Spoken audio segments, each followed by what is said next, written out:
Hello friends, welcome to my YouTube channel. Exercise 4.3 से question number 1 करेंगे। Name the angles in the given figure. ये जो figure आपको दे रखी है इसके अंदर जो एंगल्स हैं इनके नाम लिखने हैं।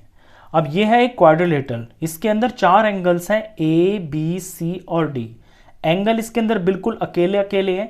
जैसे ये एंगल ए बन रहा है तो इसके साथ में कोई एंगल नहीं बन रहा, तो हम इसके जो नाम है वो सिंगल सिंगल भी लिख सकते हैं। जैसे कि angle A, angle B, angle C और एंगल डी। ये तो हो गया बिल्कुल सिंगल नेमिंग। अगर हमको इनके नाम आर्म्स के साथ में लिखने हैं तो फिर हम इसे दूसरी तरह भी लिख सकते हैं। जैसे एंगल ए को हम लिख सकते हैं बी ए डी। ध्यान देने की बात यह है कि जिस एंगल को हम लिख रहे हैं वो सेंटर में आना चाहिए और इसकी जो ये आर्म्स हैं, इनके जो ये एंड पॉइंट्स हैं, ये साइड में आने चाहिए। तो एंगल ए को हम लिख सकते हैं बी ए डी या डी ए बी, कुछ भी लिख सकते हैं दोनों तरह से।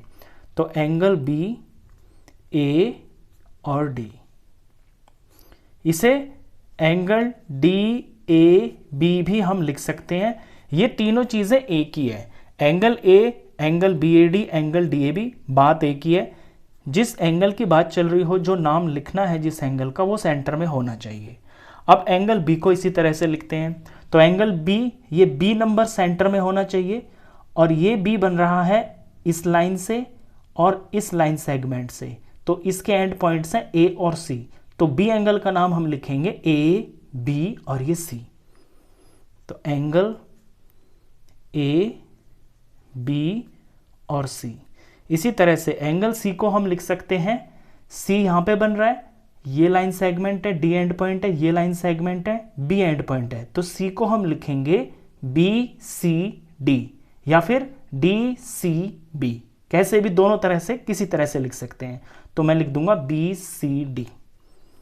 तो एंगल बी सी और ये डी, ये सब बराबर है। एंगल ए इसके बराबर है, एंगल बी और ये एक ही बात है। ऐसे ही एंगल डी का नाम लिखते हैं।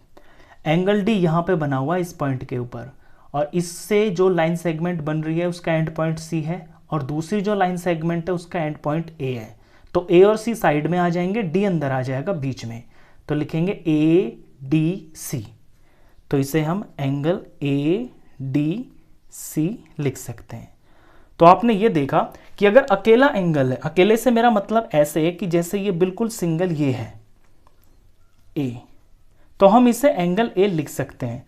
लेकिन अगर इसके साथ में कोई और भी लाइन बन रही है तो फिर इसी वर्टेक्स के ऊपर ए बन रहा है ना, तो फिर हम इसे अकेला नहीं लिख सकते, फिर हमें इसके आर्म्स लिखने की जरूरत पड़ेगी।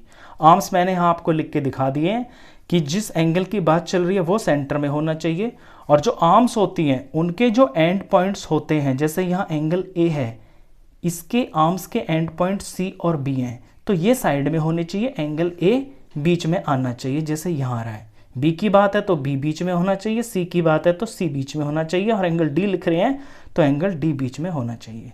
तो इस फिगर के अंदर 4 एंगल्स हैं और इस तरह से एंगल्स के नाम लिखे जाते हैं। क्वेश्चन खत्म। नेक्स्ट क्वेश्चंस के लिए मिलते हैं नेक्स्ट वीडियो में। तब तक के लिए गुड बाय।